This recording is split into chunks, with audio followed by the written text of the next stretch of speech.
Panevėžyje vykusiose Lietuvos jaunių bokso pirmenybėse iš visos Lietuvos susirinko 123 boksininkai. Šis čempionatas svarbus ir tuo, kad nugalėtojai iškovoja teisę atstovauti šalį šiemet vyksiančiuose pasaulio ir Europos jaunių bokso čempionatuose. Boksininkai yra labai vienodo lygio.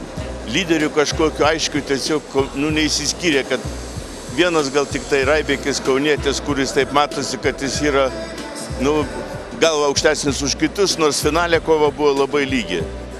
Jauniai turės šiemet labai daug varžybų atsakingų.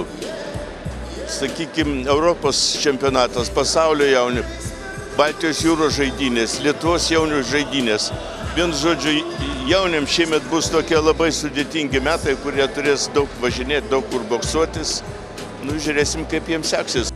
Sėkmingai šiame čempionate pasirodė Panevėžio miesto boksininkai. Miesto komanda atstovavo Panevėžio sporto vidurinės mokyklos ir kūno kultūros ir sporto centro auklėtiniai. Šiai komandai pavyko iškovoti 4 aukso medalius ir tuo pačiu kelialapius į pasaulio ir Europos čempionatus.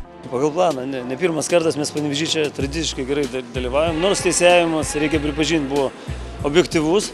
Mes planavom taip 5 finalė, taip ir gavosi, 4 čempionai, tai labai gerai, nors kovų buvo ir sunkių, sudėtingų, bet vaikinai atsilaikė ir parodė, kad jie tikrai, kaip sakant, savo sienas padeda, bet jie pasistengė ir tikrai gerai atrodė ir to pasiekoje ir gavosi, kad mes turim 4 čempionus ir komandinė pirmą vietą, nors čia tokia vedama neoficialiai, dažniausiai jie skaičiuoja nugalėtojai. Tai va, Vilnius antroji su 3 čempionais, toliau 2 čempionai Šilutė ir toliau po 1 čempioną turi kitos komandos, tame tarpe ir Kaunas. Tai aš skaitau pasirodymas puikus ir turint omeny, kad šitie metai yra Europos ir pasaulio čempionatai jaunims, tai va, mūsų 4 tie sportininkai patenka į stovyklą ir toliau kels meistriškumą ir tikimės pamatyti juos ir tarptautinėje arenoje.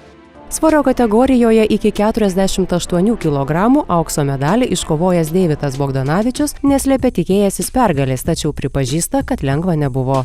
Sunkiausiai gal buvo pusfinalį.